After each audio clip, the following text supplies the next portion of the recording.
નમસ્કાર. ધોરણ 5 વિષય ગુજરાતી અને એકમ નંબર 7 ઢેબરાનો ન્યાય. આજેના 100 અધ્યયન પોથી સોલ્યુશનની વાત કરીએ અને એમાં આપણે એના માર્ગદર્શન મેળવીએ. તો એમાં પ્રશ્ન નંબર 1ની અંદર સૂચના આપવામાં આવી છે કે નીચે આપેલા શબ્દોને સાચી રીતે લખો. એટલે જે આપેલા શબ્દો છે અહીંયા એ શબ્દોમાં આપણે અહીંયા એની જોડણી ભૂલ સુધારવાની છે. જોઈએ, ચલો આગળ. તો એમાં નંબર 1 મિલકત. તો મિલકતની અંદર સુધારો આ રીતે થશે. ત્યાર પછી નંબર 2 નુકસાન. નંબર 3 ઉત્સાહ. નંબર 4 દુષ્ટ. નંબર 5 ધાસ્તી. નંબર 6 પૂજારી. નંબર 7 સ્વાદિષ્ટ. સાણો. નંબર 9 બગીચો. અને નંબર 10 દિમાગ. આગળ જોઈએ પ્રશ્ન નંબર 2. અહીંયા પ્રશ્ન નંબર 2ની અંદર આપણને સૂચના આપવામાં આવી છે કે આપેલા વાક્યો કોણ બોલે છે તે સામેના ખાનામાં લખો. એમાં નંબર 1 જોઈએ. કાકી તું લીલુંછમ ખાવાનું દે. આ બોલે છે બકરી. નંબર 2 લઈ જા તારી બકડી. તો આ બોલે છે માળી. એ મૂગું પાણી પણ તું તો મૂગું પ્રાણી નથી ને. આ શેઠ બોલે છે. નંબર 4 આપણે રાજાને ફરિયાદ કરીશું. તો કાકી. નંબર 5 છોડી દે શું દે સજા કરશે પૂજારી. આગળ જોઈએ પ્રશ્ન એની અંદર નંબર 6. તો નંબર 6ની અંદર કહેશે બકડી બાપડી સીધે રસ્તે ચાલી જાય છે. આ વાક્ય કાકા બોલે છે. જોઈએ પ્રશ્ન નંબર 3. પ્રશ્ન નંબર 3ની અંદર સૂચના આપવામાં આવી છે કે આપેલા વાક્યોમાં કયો ભાવ છુપાયેલો છે તે કૌંસમાંથી શોધીને લખો. કૌંસ ક્યાં છે? તો કે આ કૌંસ છે એમાંથી આપણે શોધીને લખવાનો છે. જોઈએ આપણે નંબર 1. નંબર 1ની અંદર તારી પત્ની ઢેબરા બહુ સ્વાદિષ્ટ બનાવે છે. તો એમાં પ્રશંસાનો ભાવ રહેલો છે. નંબર 2 શેઠિયાને પકડીને કોટડીમાં પૂરી દો. એમાં ગુસ્સાનો ભાવ છે. મારી બકરી અંદર ઘૂસી ગઈ છે, એને મહેરબાની કરી બહાર કાઢો.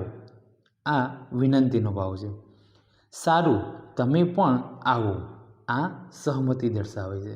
અને નંબર 5 તું મોટો થઈને આવું જ કરવાનો ને. આ ઠપકો આપતો ભાવ છે. આગળ જોઈએ પ્રશ્ન નંબર 4.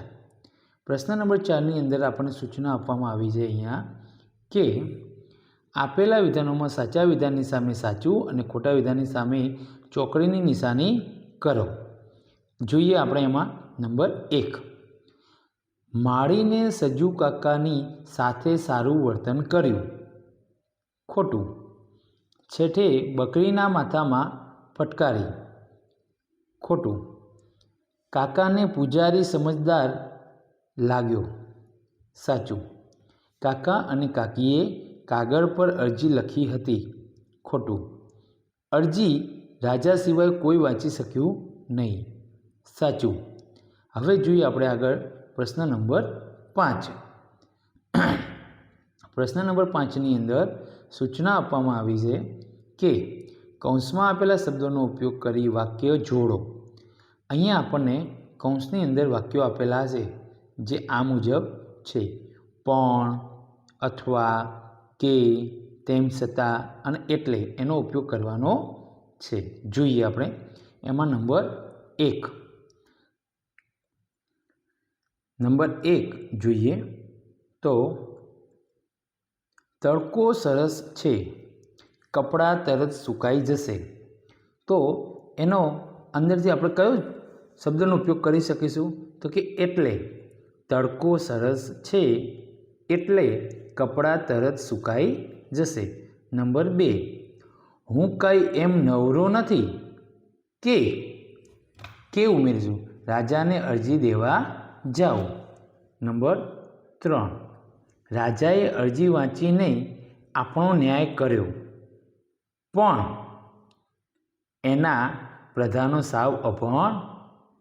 નંબર 4, તે બીમાર હતો તેમ છતાં મારી સાથે આવ્યો. આગળ જોઈએ નંબર 5.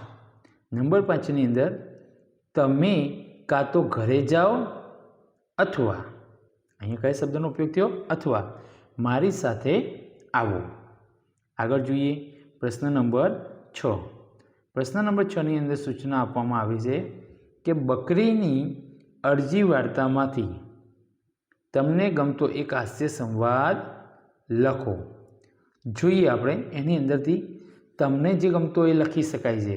તો અહીંયા એમાંનો એક નમૂના રૂપ આપવામાં આવે છે. જોઈએ. કાકી કહે, બકરી તું દૂધ દે. બકરી કહે, કાકી તું લીલુંછમ ખાવાનું દે. કાકી કહે, લીલુંછમ ખાવાનું તો નથી. બકરી કહે, તો દૂધ પણ નથી. આગળ જોઈએ પ્રશ્ન નંબર 7. પ્રશ્ન નંબર 7ની અંદર અહીંયા આપણને સૂચના આપવામાં આવી છે કે પ્રશ્નોના જવાબ લખો. જેમાં પહેલો પ્રશ્ન છે, જોઈએ આપણે, સજ્જુ કાકાની આંખમાં આંસુ શા માટે આવ્યા? તો એનો જવાબ છે, બકરીને મરેલી જોઈને સજ્જુ કાકાની આંખમાં આંસુ આવી ગયા. પ્રશ્ન નંબર 2, કાકી કોના પર ખૂબ ગુસ્સે થઈ ગયા? શા માટે? કાકી શેઠ પર ખૂબ ગુસ્સે થયા, કારણ કે શેઠે નુકસાની તો ન આપી, પણ સજ્જુ કાકાને 4 ચાબખા માર્યા. નંબર 3, સજ્જુ કાકાને રાજાના પ્રધાનો કેમ દિમાગવાળા લાગ્યા નહીં? રાજાના પ્રધાનો સજ્જુ કાકાની અરજી વાંચી શક્યા નહીં, આથી સજ્જુ કાકાને રાજાના પ્રધાનો દિમાગવાળા લાગ્યા નહીં. આગળ જોઈએ તો નંબર 4. નંબર 4ની અંદર સૂચના આપી છે, સજ્જુ કાકાની ફરિયાદ સાંભળી રાજા શો ન્યાય કરે છે? રાજા શેઠને કોટડીમાં પૂરી દે છે અને મિલકતમાંથી 25 બકરીઓ અને 500 રૂપિયા સજ્જુ કાકાને અપાવે છે. નંબર 5, સજ્જુ કાકા અને તેમની પત્નીને તમે કેવા માનશો? હોશિયાર કે મૂર્ખ? શા માટે? સજ્જુ કાકા અને તેમની પત્ની હોશિયાર છે, કારણ કે તેઓ અભણ હોવા છતાં રાજા પાસેથી ન્યાય મેળવે છે. આગળ જોઈએ પ્રશ્ન નંબર 8. પ્રશ્ન નંબર 8ની અંદર સૂચના આપવામાં આવી છે કે મારું પ્રિય પ્રાણી વિશે તમે 7 થી 8 વાક્યોમાં લખો. હવે પ્રિય પ્રાણી વિશે લખવાનું, અહીંયા તમે તમારું પ્રિય પ્રાણી પણ લખી શકો છો, જેમાં કોઈ પણ હોઈ શકે, કૂતરો, ગાય, ભેંસ, બિલાડી. તમે જે તમને પ્રિય હોય તે લખી શકાય છે. અહીંયા કૂતરાનું એક નમૂના રૂપ આપવામાં આવ્યું છે. જોઈએ. મારું પ્રિય પ્રાણી કૂતરો છે. કૂતરો ખૂબ વફાદાર અને સમજદાર પ્રાણી છે. તે પોતાના માલિકને ખૂબ વફાદાર હોય છે. કૂતરો પોતાના માલિકને ક્યારેય છોડતો નથી. કૂતરો ઘરની ચોકી કરે છે અને અજાણ્યા લોકોને ભસે છે અને સાવધાન કરે છે. મારા ઘરે એક કૂતરો છે. મને તે કૂતરો ખૂબ ગમે છે. આગળ જોઈએ પ્રશ્ન નંબર 9. પ્રશ્ન નંબર 9ની અંદર અહીંયા આપણને સૂચના આપવામાં આવી છે, ચિત્રના આધારે વાર્તા લખો. તો અહીંયા ચિત્રની અંદર બકરીઓ આપવામાં આવી છે અને એક ઘર છે અને ઘરની બાજુમાં એક વાઘ આપવામાં આવે છે. એને ધ્યાનમાં લઈ આપણે એક વાર્તા લખીએ છીએ. અહીંયા તમે પણ તમને જે રીતની આ ચિત્ર ઉપરથી આવડે એવી વાર્તા લખી શકો છો. આ એક નમૂના રૂપ આપી છે, જેની જેવી જ તમે સરળતાથી બનાવી શકો અને તમને પણ મજા આવે. જોઈએ. એક ગામમાં ગોવાળ રહેતો હતો.